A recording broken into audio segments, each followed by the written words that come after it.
Sarah Palin book tour backlash has begun. In our #2 story on the countdown, and it's coming from her own fans, many of whom collected into a cold and wet and angry mob after Sarah left them high and dry. And now Palin has released a statement addressing the problem. The Alaska blogger has been continuing her book tour in friendly Republican counties in red states and battleground states, but there was a major hitch in the town of Noblesville, Indiana. Hundreds of people waited up to 9 hours on a cold and rainy day with their books and wristbands, which were supposed to guarantee them that precious 10 seconds of FaceTime with Ms. Palin. But more than 100 of them were left with nothing and no explanation, so they gathered outside her bus. You're going to be quitting on the job right there. Quitting on the job.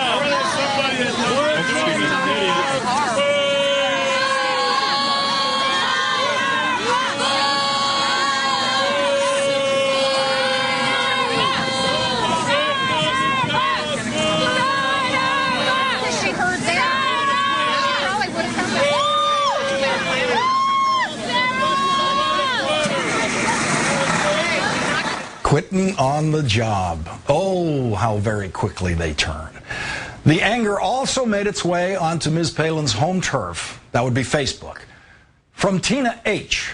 Left out in the cold without a signed book or a chance to meet you. They stopped at the letter N, and that was my group, oddly enough.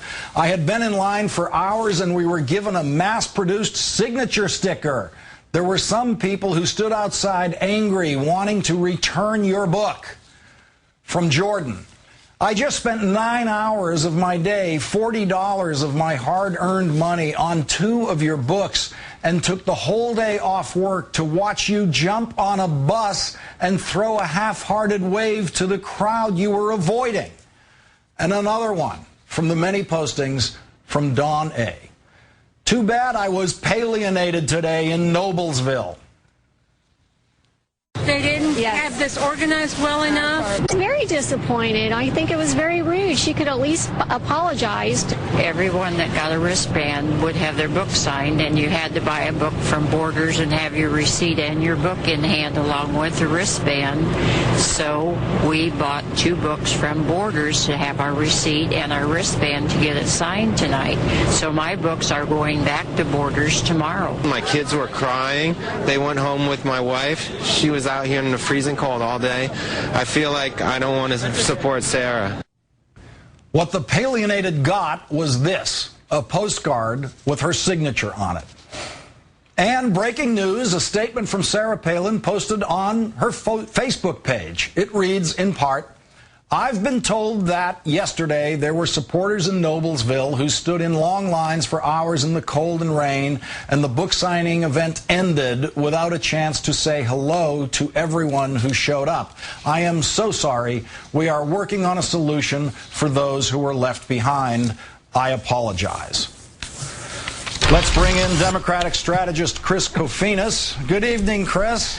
Good evening, Lawrence. Chris, she's been told that people were outside her bus screaming and yelling, as you just saw in that video. The bus has windows. Sarah has eyes. Why would she have to be told what was happening outside her bus? I can't imagine why. I mean, clearly she was fulfilling the title of her book by going rogue. But I have to say that the funniest is that Facebook post where they ended at the letter N. There are just too many jokes in my head. I think it's going to explode.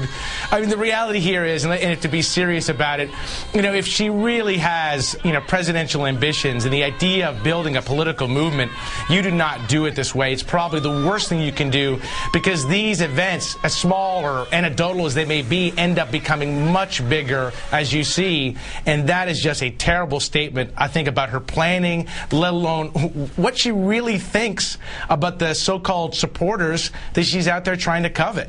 And even if she had many more satisfied book customers than unsatisfied book customers, the video is going to pick up that dissatisfied book customer, and it's going to be shown to thousands and thousands, if not millions, certainly millions of other possible Palin supporters out there who are wondering, what is this? She made a deal with these people, they got their wristbands, and she quit on them, just like she quit on the governorship.